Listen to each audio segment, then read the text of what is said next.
Hello, my name is Ifti Islam of AT Capital. We've just published a macro update note that discusses the impact of the coronavirus crisis on Bangladesh's economy and some of the policy measures we believe that the government needs to adopt urgently to avoid the growing risks of a recession. The note is called Unprecedented Macro Challenges Require Unconventional Policy Measures, and in it we discuss the main drivers of the likely growth slowdown, and we also outline a number of measures which we believe the government needs to adopt, and in particular aggressive quantitative easing, substantial fiscal stimulus, and potentially even debt monetization. So let me start by saying that this coronavirus crisis, what we call the corona crisis, has, you could argue, is a perfect storm for the Bangladesh economy. Pretty much every segment is already witnessing dramatic slowdown, both in international markets, export demand, and also now with the semi-lockdown that's been in place from March the 25th and is now extended to April the 14th, the government holidays, and it may go further than that. Our central forecast is for the Bangladesh economy to slow dramatically. This is in contrast to the ADB, which published a forecast recently, which only showed a 1.1% impact on GDP growth. Even the Honourable Finance Minister on April the 4th suggested that Bangladesh growth could remain around 8% if the coronavirus crisis was short-lived. We think that the crisis is unlikely to be short-lived and the impact on the economy is going to be severe. Specifically, our central forecast is that the Bangladesh economy slows from around 8.5% growth last year to a central forecast of 2% growth for 2020. This is driven by a collapse in export demand. We expect exports to fall by $10 billion, around 25% of the total last year, $40 billion. We already have seen that RMG exports and order cancellations are $4 to $6 billion. We expect that to be extended. Secondly, we expect remittances to fall sharply. They've declined 15% between February and March. We expect the downturn in remittances to again be much more substantial, and are forecasting remittances to be $5 billion less in 2020 than 2019, about 1.5% of GDP. Finally, we also expect domestic demand to slow dramatically in the midst of this current lockdown, and even when the lockdown is removed, we think domestic demand will remain very, very weak for a number of reasons. So that's taking 7.5% off GDP without even taking into account likely multipliers. There may be a little bit of an offset. We assume that foreign aid will come in about 1 to 1.5% of GDP. But given the uncertain and extremely difficult call on how long this health crisis is going to last, the risks, I think, are growing for a recession in Bangladesh in 2020. So what has the government done? The Bangladesh Bank has cut interest rates by 25 basis points, the key repo rate to 5.75%. The Honourable Prime Minister announced on April the 4th a 727 billion, so about 8.6 billion US, 727 billion taka fiscal stimulus package. While it's a move in the right direction, we think it's going to prove insufficient to prevent the move towards recession in Bangladesh. It's primarily subsidized loans, a 4.5% interest rate for larger companies and 4% for SMEs. Ensuring access to finance and at low cost finance is a good thing, but fundamentally in a country like Bangladesh, where there's a very limited or non-existent social safety net, the key thing is to get money into is to give grants and give cash into company balance sheets, and also particularly into households. We would emphasize the urgency of making sure that day laborers, of which there are tens of millions in Bangladesh, we ensure that they have income to avoid a humanitarian disaster as well. We recommend that the Bangladesh government adopts a much more unconventional approach to fiscal policy. Economists often argue, and I think understandably, that developing countries face two major policy dilemmas to an even greater extent than developed countries. One is the lack of fiscal space, so taxes and tax revenues in countries like Bangladesh are much smaller than in developed countries. And indeed, Bangladesh, the tax GDP ratio is only, the revenue to GDP ratio is only 9.9% of GDP, one of the lowest in the world. A second policy dilemma is that for many workers who are living day to day, a lockdown may end up leading to a choice between running the risks, maybe a 10-20% chance of getting the coronavirus versus a 100% chance of starvation if they can't work for an extended period of time. So we believe that the critical thing is to make large-scale fiscal resources available. So we recommend that the government establishes a 1 trillion taka, so about a $12 billion Corona Crisis Fund, that the Finance Ministry finances this with a bond issuance, which Bangladesh Bank buys directly. This is what economists call debt monetization, and normally this is a risky thing, but in these exceptional circumstances, we believe that it makes sense for Bangladesh to do this. The nominal debt to GDP ratio in Bangladesh is relatively low, 34%, and external debt as a percentage of GDP is only 18%.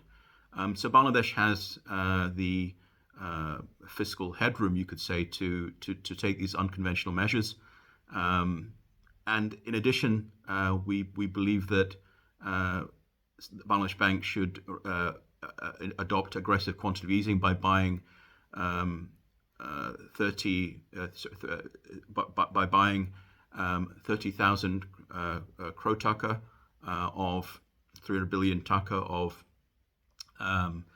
existing government bonds. So a direct quantitative easing. That's about 20% of the existing stock of Bangladesh government bonds, and that will inject liquidity directly into the Bangladesh financial system, which is likely to be under some pressure. In terms of the specifics of the fiscal stimulus package itself, again, we would emphasize that the absolute priority must be to avoid mass layoffs, mass unemployment, and as I said, humanitarian crisis, starvation. So the key thing is not just loans, but also getting money into pockets. So most of this new fiscal stimulus package we propose should be in the form of grants, and the government can work on the modalities of how to deliver that money to companies. One of the things that we would recommend is that there is an interest holiday, both on interest payments to banks and mortgages. We also believe there should be a rent holiday for both the corporate sector and the household sector, and that can be financed from this $12 billion Corona Crisis Fund. We also believe that that for key industrial sectors like garments, it should be grant-based. The government's proposal for a 5,000 crore taka, so it's about 600 million US, initial emergency package for the garment sector, which is 80% of exports. That was the form of a 2% loan that was repayable after 3 years. It's very difficult to see how garment company owners who have seen their revenues, their orders from overseas buyers disappear, and with no certainty when they're going to come back. It's not very clear why they're going to take fresh debt, even at a low interest rate. I think the risk is that they will lay off workers and shutter their factories. So I think that the key thing is to, as I said, to get cash and financing into companies, and also into the into households. Particular attention needs to be paid to, as I said, day laborers and to key sectors which have been impacted by the lockdown. And the reason all these things are important is that if we come to the health challenge which Bangladesh faces, this is also extremely serious and severe, and I think the Bangladesh government, to its credit, is taking this seriously now. The data on the coronavirus health crisis is still very puzzling for Bangladesh. Globally, there's now 1.3 million cases and more than 65,000 deaths. As of April the 2nd, in Bangladesh, there was only 70 coronavirus cases and only 8 deaths. This is in a country of 170 million people. There has been some suggestion that that heat and humidity in Bangladesh may dampen coronavirus, but and we have a relatively young population. But on the other hand, Bangladesh is also one of the most densely populated countries in the world. We have a number of slum areas in Dhaka City. Dhaka City is now 20 million people. As I mentioned before, there's 170 million people in total in 144,000 square kilometers, and that's not even to recognize the risks in the Rohingya camps as well. So I think the puzzle is explained by the lack of testing. So Bangladesh is again, of April the 2nd, seen 1,700 tests. The government is trying to ramp that up, but 1,700 tests in a country of 170 million people. If you contrast that to, say, South Korea, which has done 350,000 tests with a population of just over 50 million. Again, this is not to be critical. I think that the lack of test kits is a global challenge, a global problem. And the Bangladesh government is as we speak, urgently trying to increase the number of tests. And I think as we get more data, we'll see how widespread the coronavirus has already become. Clearly, Bangladesh was impacted by the coronavirus pandemic later than many other countries, primarily by foreign migrant workers coming back to the country. There's been several 100,000 who've come back, and many of whom it's been very difficult to trace. But the government is taking aggressive measures. This is a semi-lockdown in place. They're taking aggressive social distancing measures. Not easy to implement in a country like Bangladesh, but the government is clearly trying very, very hard. I think the reason for the urgency of increasing testing and also increasing preparation is that Bangladesh, like India and other countries in the region, and indeed in Africa, other developing countries, have relatively fragile health systems. One statistic on that is the number of intensive care ICU beds. We only have 0.7 ICU beds per 100,000 people. You compare that's a third of India's number, but you compare that to 34.7 ICU beds per 100,000 in the United States. And we can also all see how much of a collapse in the health system we're seeing in New York State and other parts of the US. So if we see an explosion in coronavirus cases, then that will put unsustainable pressure on a fragile health system like Bangladesh. So the government's focus on reducing coronavirus cases, reducing the spread of coronavirus through social distancing is understandable and is to be applauded. But the fact remains, as I said at the beginning of this discussion, that the countries like Bangladesh have a much more limited ability to withstand social distancing initiatives like lockdowns, because we've already had it from March the 25th till April the 14th. It's still unclear whether the government will extend that. But every day, workers who are living day to day, rickshaw drivers, other day laborers, every day that they don't work, they don't eat. And the government is also taking, again, I think, very good initiatives to allocate food directly to the poor. But the ability, given the lack of social safety net of a country like Bangladesh to sustain or withstand long-term social lockdowns, to impose social distancing, is clearly much more limited than in countries like the US and Europe. And even in the US and Europe, there is already a lot of anxiety and nervousness about how long lockdowns can be sustained, given the damage it's doing to those economies. So you can imagine for Bangladesh, it's more extreme. So the situation is very fluid, but the bottom line is, as we said before, Bangladesh economy, like economies around the world, is facing an unprecedented crisis due to the coronavirus pandemic. We have a health pandemic, which is leading to an economic pandemic, and potentially a humanitarian pandemic as well. We would also say that it's going to exacerbate some of the underlying problems in the Bangladesh economy, particularly in the banking sector. NPLs were already a problem for the Bangladesh economy. I think they're going to get worse, even if Bangladesh bank rules are precluding banks from declaring more NPLs or classifying loans in the next 6 to 9 months.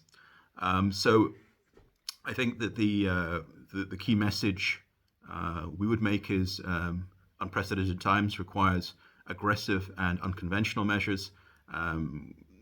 That includes thinking outside the box in areas like quantitative easing, debt monetization, and I think Bangladesh also urgently needs the global community.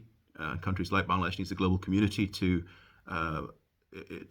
put forward substantial resources. The first world or the developed countries have a moral and also an economic self-interest motivation to also ensure that developing countries also are well equipped to, or at least financially equipped to deal with the coronavirus crisis as well.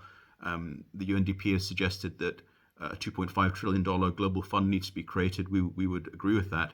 And so hopefully Bangladesh will also receive substantial financial support from the international community, from multilateral agencies, the World Bank, IMF, ADB, and other aid agencies are all trying to mobilize resources. But Bangladesh needs to move, the Bangladesh government needs to move urgently first, and then